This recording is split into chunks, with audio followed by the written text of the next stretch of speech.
মাদারীপুরের কালকিনি পৌরসভার দক্ষিণ কৃষ্ণনগর ও চরবিভাগদি গ্রামের মধ্য দিয়ে বয়ে চলা ১.৫ কিলোমিটার দৈর্ঘ্যের এ খালটি প্রায় ২০০ বছরের পুরনো। খালটি দিয়ে একসময় ছোট বড় শত শত নৌযান চলাচল করত।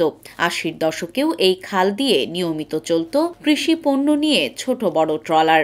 উভয় পাড়ের শত শত পরিবার গোসল সহ প্রয়োজনীয় কাজে ব্যবহার করত এই খালের স্বচ্ছ পানি। কিন্তু গত কয়েক বছর ধরে স্থানীয় কিছু অসাধু মানুষ খালের পাড় দখল করে ভরাট করে ফেলেছে।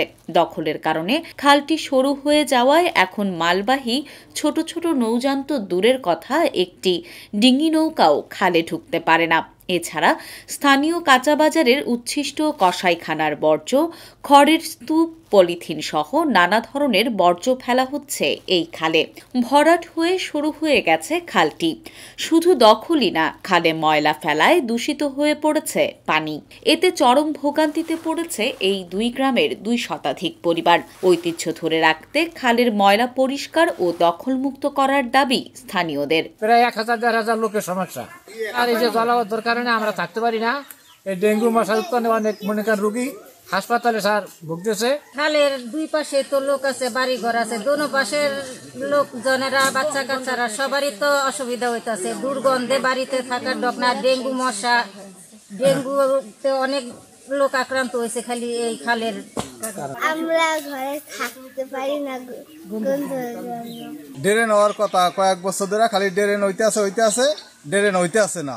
তাই ময়লা ফেলাইতে এখন ডেঙ্গু হয়ে গেছে। এখন আশপাশে কোনো লোকই থাকতে পারে না। ৫০ বছর আগে এইটা একটা খাল ছিল, ওই খাল দিয়ে তো নৌকা চলাচল করতো, কিন্তু এখন সেটা ভরাট হইয়া গেছে। এখন এটা ড্রেনে পরিণত করলে সবচেয়ে ভালো হয়।